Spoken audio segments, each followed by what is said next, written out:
brought to you by the QCCS Mackay Cutters. Hey everyone, welcome to Change the Game, episode 6, Mind Ignition. Today we're joined by two guests, one very close to the Cutters in Josh Smith. Josh is our leading try scorer, 7 tries for the competition at ISC, and also Nigel Dent from Mind Ignition. So I'll get these guys to elaborate a little bit on themselves. First, I'd like to acknowledge the Yui people of the Kulin Nation and pay my respects to elders past, present and emerging. And Josh, welcome to Change the Game. Thanks for having me, Cookie. So I'm a 20-year-old local Mackay boy. Grew up here my whole life. Played footy at Brothers Bulldogs here, and looking forward to today. Yeah, thanks, mate. It's good to have you. Nigel Dent from Mind Ignition. Nigel, we've known each other for a little bit since I've moved to Mackay, and it's great to see what you're doing with Mind Ignition. Do you want to give us a little bit of your background and Mind Ignition? So sport tragic. Worked in subacute mental health for a period of 5 years, and found a way to combine sport and mental health into Mind Ignition. So working with athletes, professionals, anyone that's looking to get the best out of themselves and get more into their game by using mindset. Yeah, great. Again, I'm Mitch Cook, Operations Manager at Mackay Cutters. I always forget to introduce myself. But I'm really looking forward to this conversation and discussion with these two guys. We'll touch on some goal setting, visualisation and positive self-talk throughout this, and relate that a little bit to sport and even different things outside of the sporting field. So, Josh, it'll be good to connect in with how you use these things with your footy, and then Nige, what you're doing with Mind Ignition as well. So, why is investing in mindfulness, when we talk about these three things, important to performance, and how does it all relate? So, Nige, might get you to kick it off and just touch on why you do what you do and why it's important. I think it's mindfulness and having a look at where you're at within yourself and where you want to get to, and then putting some structures in place to get there, as opposed to, I think it's pretty, in my experience, a lot of athletes have these broad ambitions or big ambitions, but then some of them don't set about putting anything in place to get there. So reflecting on where they're at now, what they need to do to where they want to be, and what processes can they use to get there. And if you take some time to figure out your why, and then have a look at the ways you can get there, and work with other people. And I think it's there's so many ways that athletes can get more out of themselves if they have a look within and reach out to people like us.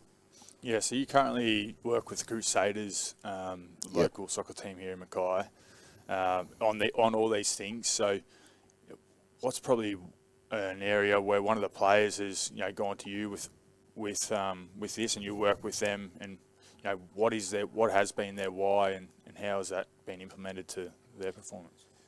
Definitely. There's quite a few of them of really embracing what I'm putting out for them here. So with the biggest one, I think, is visualisation. For me, is the one that will get results if players actually buy into it. So I've got a younger player there that was having some struggles with staying focused and staying in the game, and letting mistakes overwhelm him at times. And just by taking that time out, he's got a little short visualisation practice each morning that he's come back to me and telling me that he's feeling much better within the game. He's able to focus. His mistakes are just gone. He looks forward instead of looking over his shoulder. He's looking forward and more focused in the game. And so he combined that with goal setting, because we set goals with all our players and track them and check in on them as much as we can. But he set a goal just to visualise for 5 minutes a day. He's now I think he's doing it for 10 minutes a day now, and getting good results. So, yeah, great. And what are the type of things he visualises? So he's visualising himself. He'll visualise himself making the right plays for a lot of it.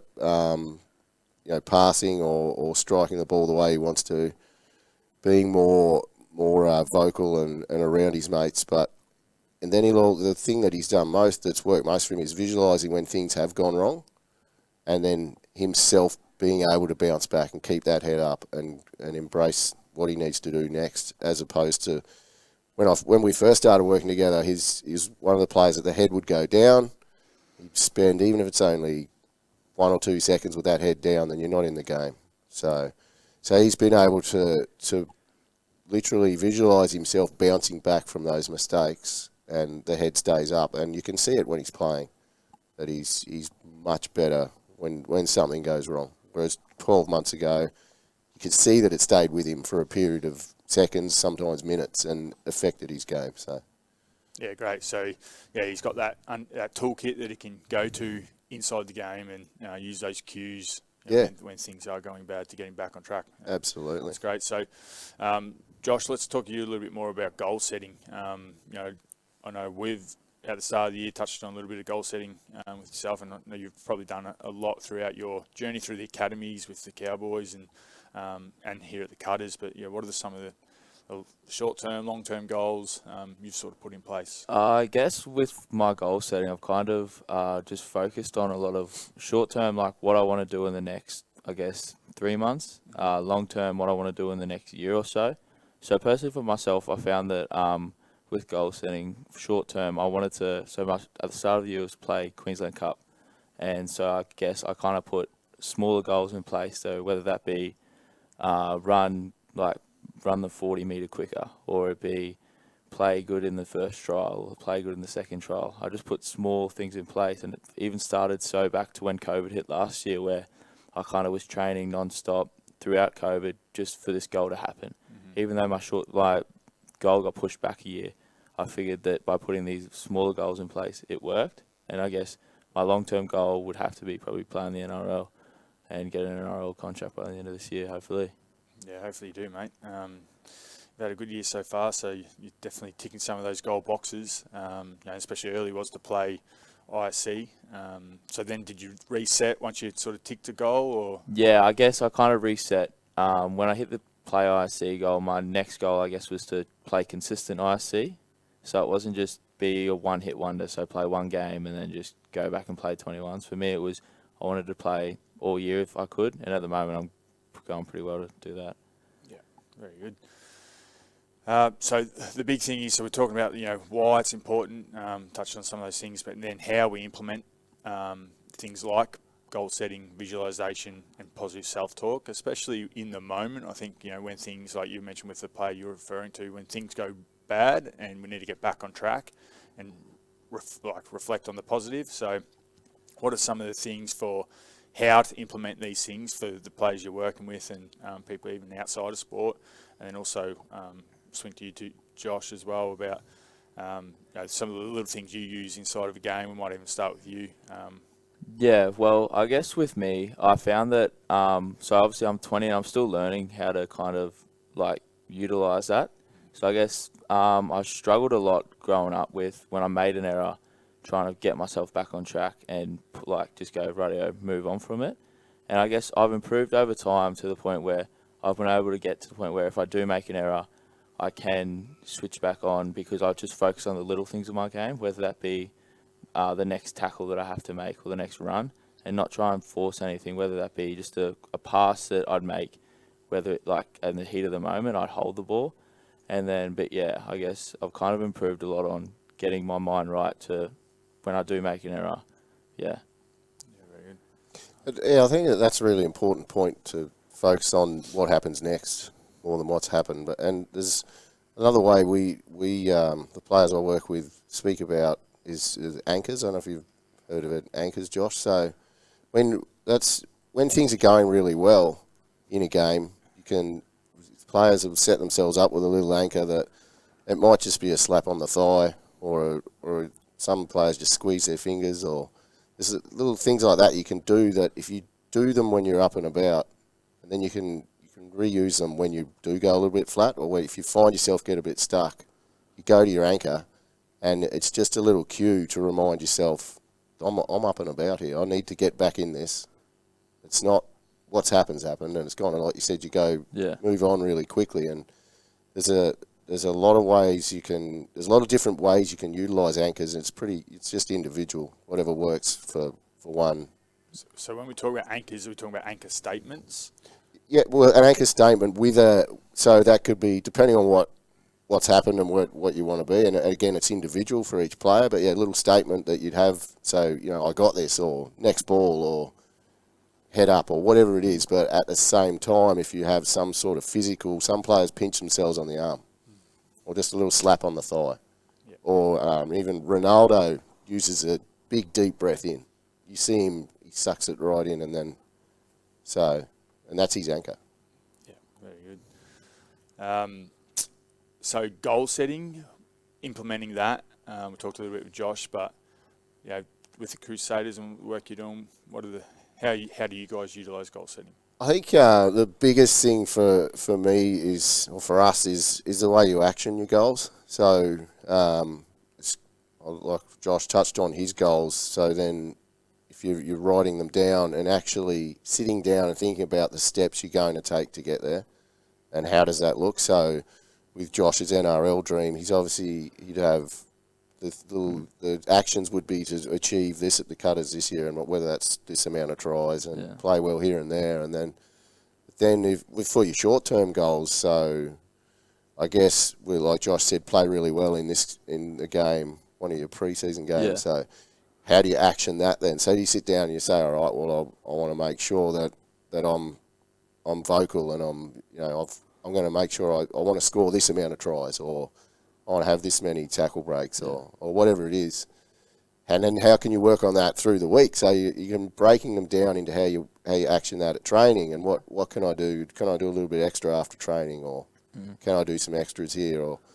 But because you talk about smart goals, specific, realistic, actionable, measurable, and time framed. I got the M the wrong way around there. But I think for me, in that acronym, actionable and time framed are the most important. So being able to say, this is how I'm going to achieve these goals. This is what I need to do. If I do all of these things, then I should get there. And then have a time date on it. So I'll do it by this date. I think that's the thing that we speak about most at Crusaders, for sure. Yeah, very good. And so we keep all this really positive as well. And it's all about having that growth mindset too, which is probably the cornerstone of this whole concept of mindfulness and putting all these things in place, and it really builds that self-belief. So, especially through a lot of your work, Nige, working with, other people that probably, need that little bit of help of, that reach out. I got you. So I'm glad you mentioned growth mindset, because most people that do come to me, or most people that I'm working with, have got way more of a fixed mindset than a growth mindset, and we all do it. Like I slip into a fixed mindset. You would at times. We all do it, but the more you start to catch yourself doing so, and the more you start to explore a growth mindset as opposed to the fixed. So, and to break that down, the growth mindset is, how can I do this better? How could I have been better? We lost a game by NRL rugby league game. Say you lost by 30 points instead of, we sucked. They smashed us. They were way too good. Why? What could we have done differently? What could I have done differently? How can I be better next time?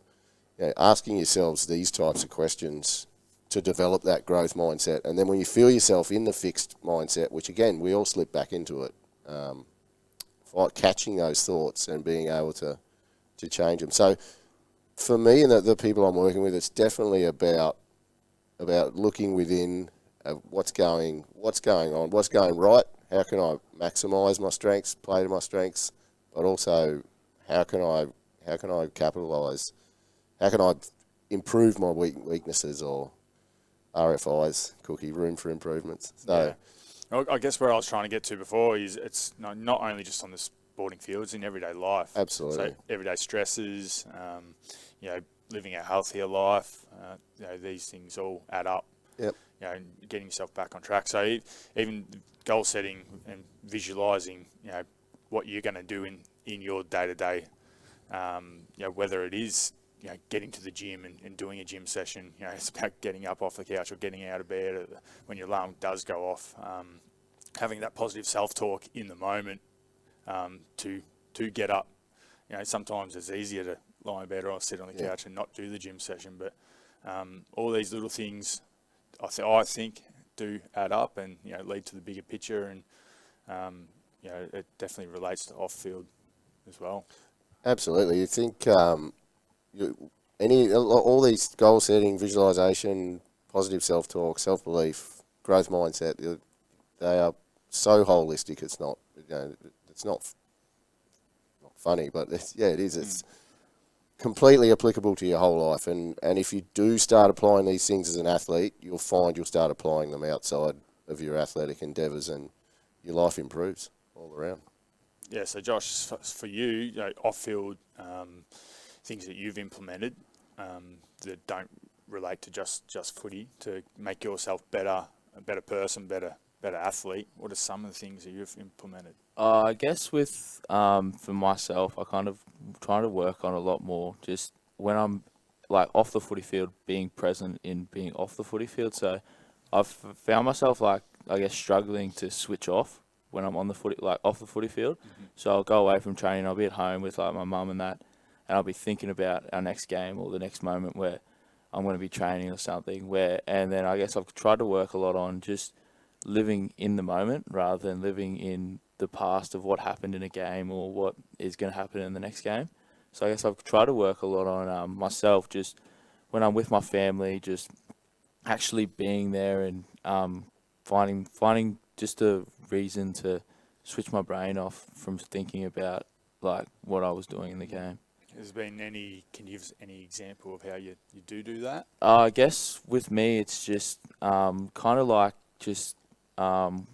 I guess probably when I'm with my mum, I guess it's kind of try and keep my phone away from me, put it in my pocket, and then try and just switch off by just detaching from footy. So whether that be try and go somewhere where there's not a TV and there's no footy on, there's no replay, or go somewhere and try and just make sure that I don't see any of the boys around, because I kind of struggle a lot when I run into my mates and I'm with my family and I just kind of go to my mates and not with my family. So, yeah. Yeah. Do you find that with some of the players you're working with, Nige? Yeah, absolutely. It's really important to take that time away and stay. I love how Josh said he's trying to stay present and putting the phone away and just being present in everything you do, whether it's a conversation with your mum or conversation with a friend or whatever it is you're doing, then be there. Don't be somewhere else. And you can, if you're working on things like visualization, then you can still put time into focusing on your footy in those ways and think about it there. But then when you're away from it, stay with what you're doing, whether it's, again, being with a loved one or just taking some time out to go for a walk or a run or listen to the birds and look at the trees. Just stay where you are, because it's really healthy for your mind to have that time out and not be going over it all the time. And that I think with some of the Crusaders players too, that some of them do overthink things and tend to stay in it more than they should. And we speak about that a lot, getting away and taking time out to be present. And sure. I'm pretty curious of how do we implement visualization? Like if for Josh, how do you, if you're going to coach Josh on for him to use visualization?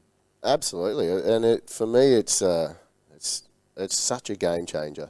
I'm trying any athlete that embraces it does get results, and it's such a simple thing to do. It's so easy. It's essentially, it's done properly. It's meditation. I think that frightens a lot of athletes too, the word meditation. But it's taking time out, finding your own space, preferably not in your bed, but because your bed's for sleeping. So if you do it in bed, your mind thinks that you're trying to put it to sleep. But finding a comfortable seat, You can lie on the floor. You can do it anywhere you want, but somewhere where you won't be disturbed. Just closing your eyes and focusing on breathing to start with. The reason we focus on breathing is just to clear our head so that the thoughts aren't still going. So stay on your breathing for 30 seconds to a minute, and then just picturing the skill, like literally picturing it. So, and at first you may not be able to see that much, but the more you do it, the more it comes. You can almost smell the grass, but really imagining yourself in the moment. So for Josh, it might be getting over the line to score a try, or you could visualise intercepts, or any skill that you want to work on for that week, for that game, for that season, and even the dream. So if you were to go and start practicing visualisation if you can do it for up to 10 minutes, it's great. Anything over 5 is great, but you get up to 10, it's even better. But if you visualise the NRL dream as well. Yeah. So what does it look like when you're there? Yeah. But who are you playing for, and how does it, and where are you, and who's there with you, and just picturing all of that happening. Yeah, I guess, well, with Cutters here, we've had a lot, Tim Rogers, our strength and conditioning coach, he's kind of helped us a lot with visualisation and stuff. But I found as I've got older, with visualising playing footy and stuff, I've lost that bit. But when I was younger, for example, when I'd lay down and you just think, you'd close your eyes and you'd think like running out at Suncorp for Queensland or something like that. And I guess that's obviously the other thing that would be something I could improve on. Absolutely. To take my game to the next level. Because I found that by implementing stuff like this, I've found that my game has gone to another level, especially since I've started making goals, writing them down. And even with when we do Timmy's little bit of visualisation, even though sometimes we get a bit frustrated because we've just finished training and we're all sweaty, but I find it kind of brings us all back down to that level of just being calm and realising that, like, basically just what we got to do. Yeah, absolutely. That's two great points there. The calmness is so great for your mind, but I love how you said that when you were younger, you were doing it. And this is what I say to a lot of athletes. You've already done this. Because you get some athletes that are like, visualisation, meditation. I haven't got time for that. And that's an attitude I cop quite a bit. And so I say to them, you've already done this. You were doing it without intentionally doing it as a young fella. You were picturing yourself in the NRL. So it's something that we've all done without even actually knowing we're doing it. So if we can take the time to do it properly, in your quiet space, eyes closed, like what Tim would be having you guys do. If you do that on your own time for that 5 to 10 minutes a day, your game improves. There's absolutely no doubt that this works. And it's worked for some of the best athletes in the world. Ronaldo, LeBron. Jonathan Thurston used to visualise his goal kicking. Yeah. And he didn't miss many, did he? But it works.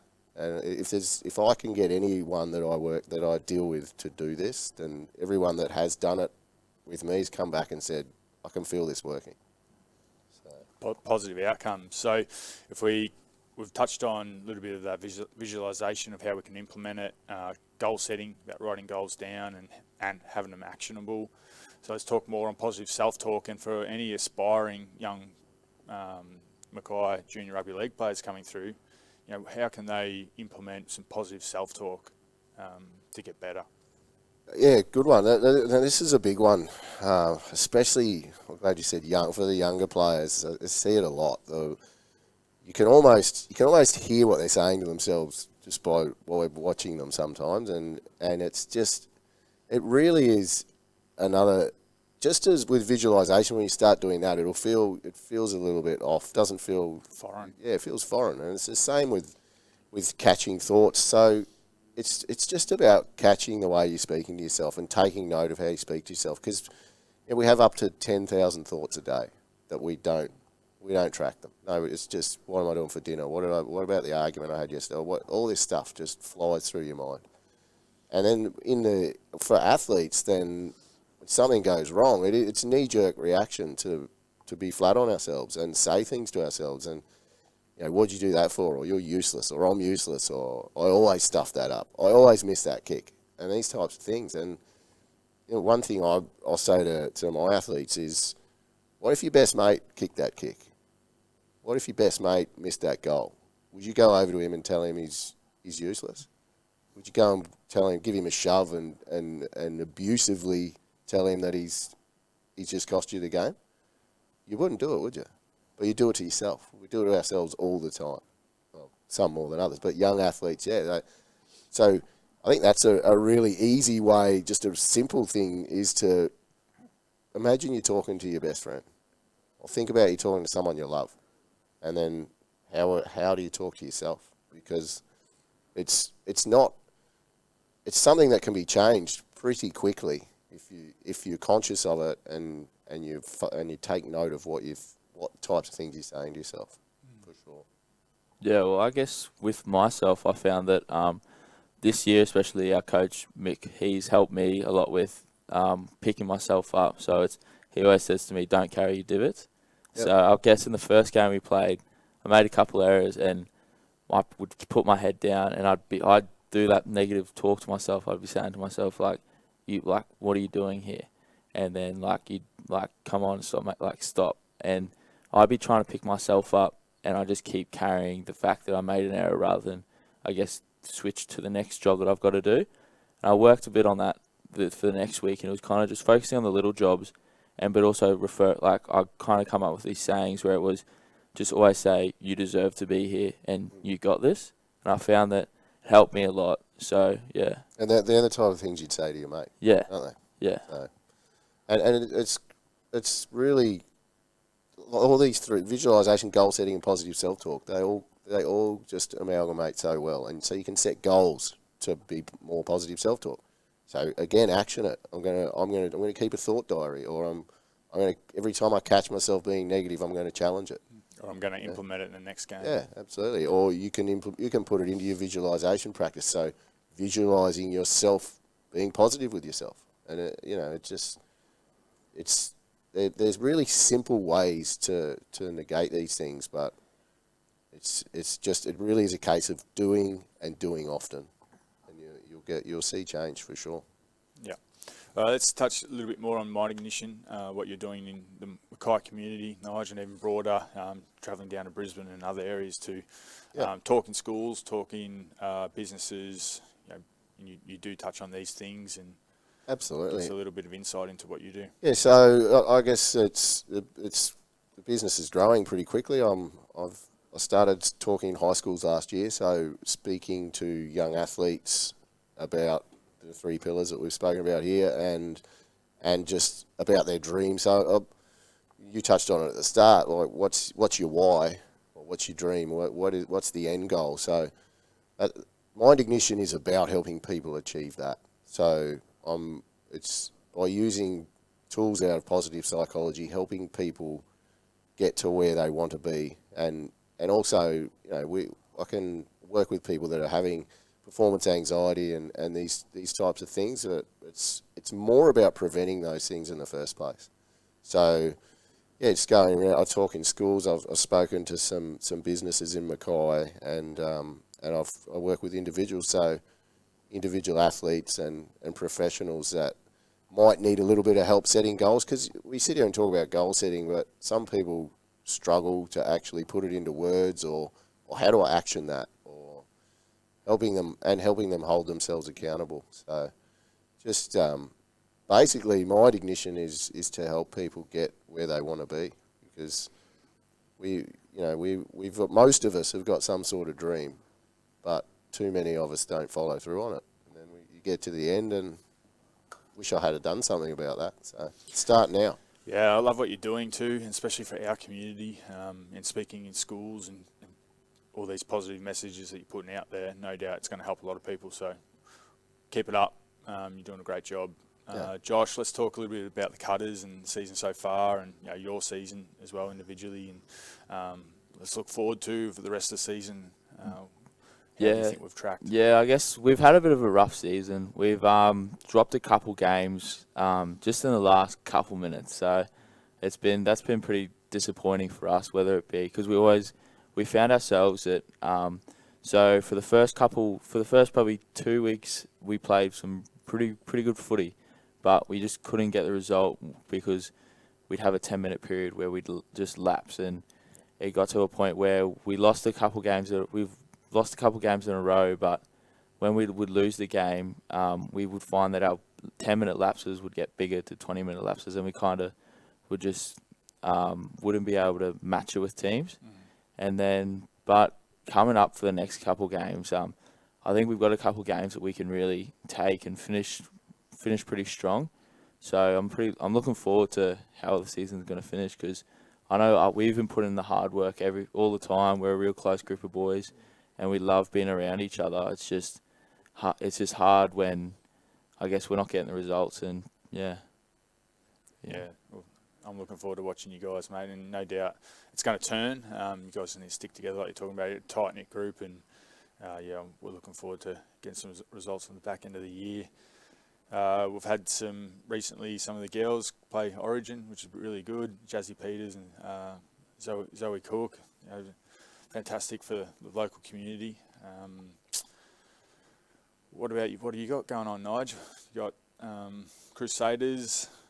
We need to start winning. But when Josh was saying about a couple of games you've let slip, that's us. That's how we feel. We've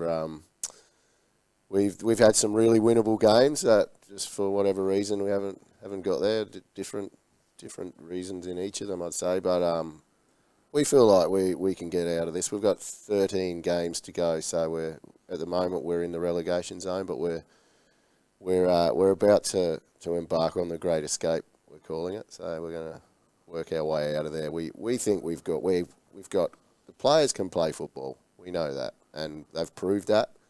We are a young group, so we're just working towards putting 90 minutes into games, and we'll get results. Yeah. We will for sure. So pretty similar at the moment. I feel like Cutters and Crusaders on their path, but good luck. Hopefully you avoid that relegation zone. We're putting all these things into practice, so you can set some goals, visualise us winning, and keep it all positive. So thanks for your time today, Josh. That was awesome. Nigel, all the work you're doing, keep it up. And that's a wrap from us. Thank you very much. We'll catch you next time. Change the game. Proudly brought to you by the QCCS Mackay Cutters.